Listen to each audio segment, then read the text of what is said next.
Velveeta Cheese Fudge. Yes, I know it sounds weird, but wait till you find out how it turned out.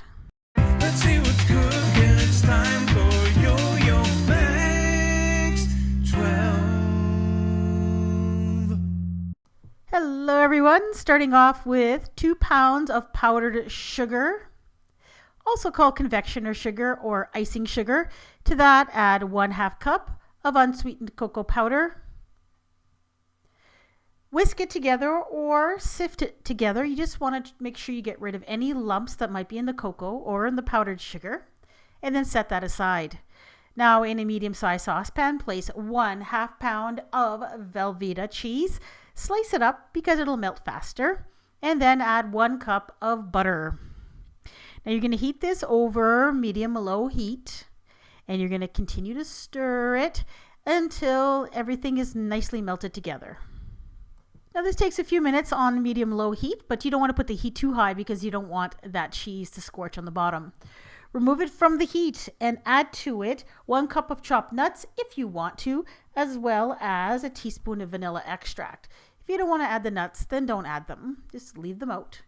Pour the melted cheese and butter into the powdered sugar cocoa bowl and stir it together. Now obviously you're going to need a very large bowl here because there's just a lot of powdered sugar there. But eventually, just be patient, continue to stir it together until it's well combined and there's no more traces of the powdered sugar. And then you're going to place this in an 8 by 10 or a 9 by 9 inch baking dish that's lined with aluminum foil, and I grease the foil a little bit. And then pat it down until it's nice and smooth and it is even.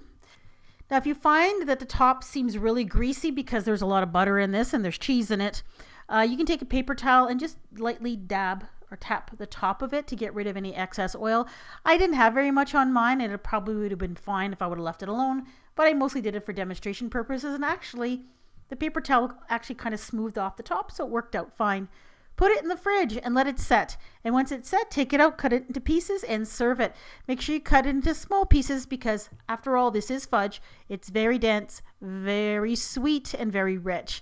Now, here we go. How did it taste?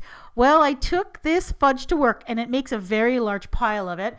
And what I did is I put a little sign on the top that said, "Guess the secret ingredient, and then come and see me." So I work in a very large workplace. I got lots and lots of people that tried this fudge, and some of the people that came to me and they tried to guess, they guessed all sorts of ingredients.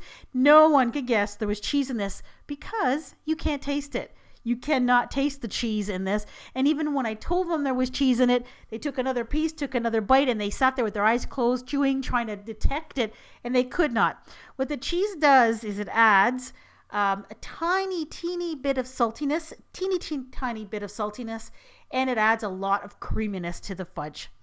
Best part of this fudge is sharing it with friends and surprising them when you tell them what the secret ingredient is.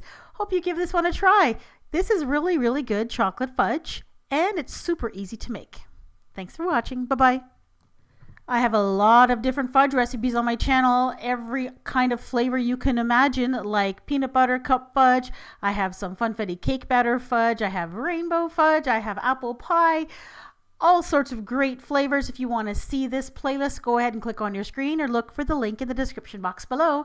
And there will also be a little eye on your screen. You can find the playlist that way too.